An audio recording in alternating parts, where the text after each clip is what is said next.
வணக்கம் நண்பர்களே, நான் உங்கள் கிச்சா பேசுகிறேன். மகா பெரியவா அனுபவங்கள் பலவற்றை பார்த்துருக்கோம். இந்த அனுபவம் தேடி வந்த மாப்பிள்ளையை பற்றினது.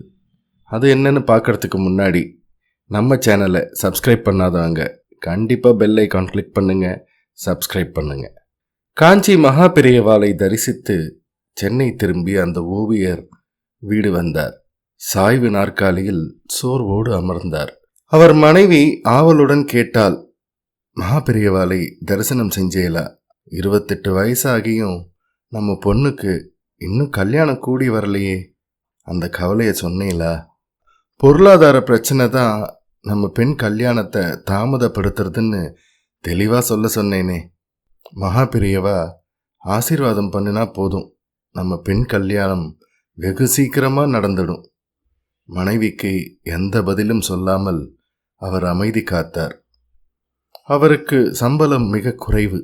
அன்றாட செலவுக்கே கடன் வாங்க வேண்டிய நிர்பந்தம். இதில் கல்யாணத்திற்கு பணம் சேர்ப்பது எப்படி? மாப்பிள்ளை வீட்டார் கேட்கிற வரதட்சணையை பார்த்தால் மனம் மலைக்கிறது. வரதட்சணை வாங்கக்கூடாது என்று மகா பெரியவா ஓயாமல் சொன்னாலும் யார் கேட்கிறார்கள்? ஓவியர் பெருமூச்சுடன், நான் தரிசனம் பண்ண வரிசையில் நின்னேன். எக்கச்சக்க கூட்டம். அவர் அருகே நான் வந்தப்ப என்னால் எதுவுமே பேச முடியல.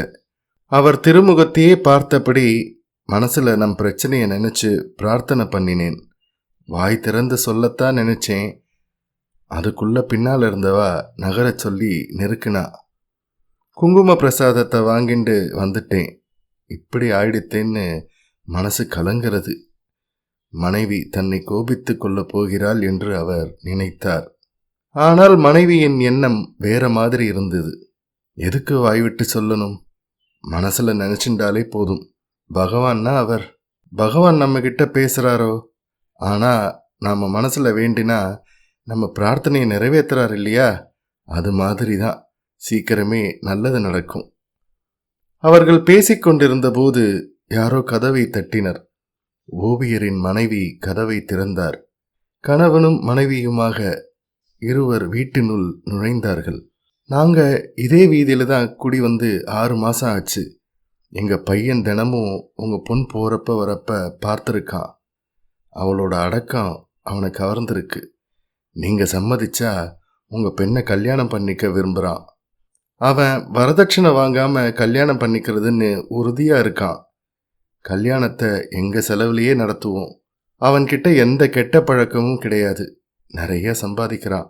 தான் நினச்ச மாதிரி பெண் தனக்கு மனைவியா அமைஞ்சா அவன் நம்புகிற ஒரே தெய்வமான மகா பெரியவா கிட்ட தம்பதி சமேதமாக ஆசீர்வாதம் வாங்கணும்னு மட்டும் சொல்கிறான். அவர் பேசிக்கொண்டே போனார். ஓவியரின் மனைவி அளவற்ற மகிழ்ச்சியோடு தன் கணவரை பார்த்தாள். அவர் விழிகளில் கண்ணீர் தழும்பிக் கொண்டிருந்தது. ஜெய ஜெய சங்கர ஹர ஹர சங்கர. இந்த பதிவு உங்களுக்கு பிடிச்சிருந்தா லைக் பண்ணுங்க, ஷேர் பண்ணுங்க, கமெண்ட் பண்ணுங்க. மறக்காம பெல் ஐக்கான் கிளிக் பண்ணுங்க, சப்ஸ்கிரைப் பண்ணுங்க. நன்றி நண்பர்களே.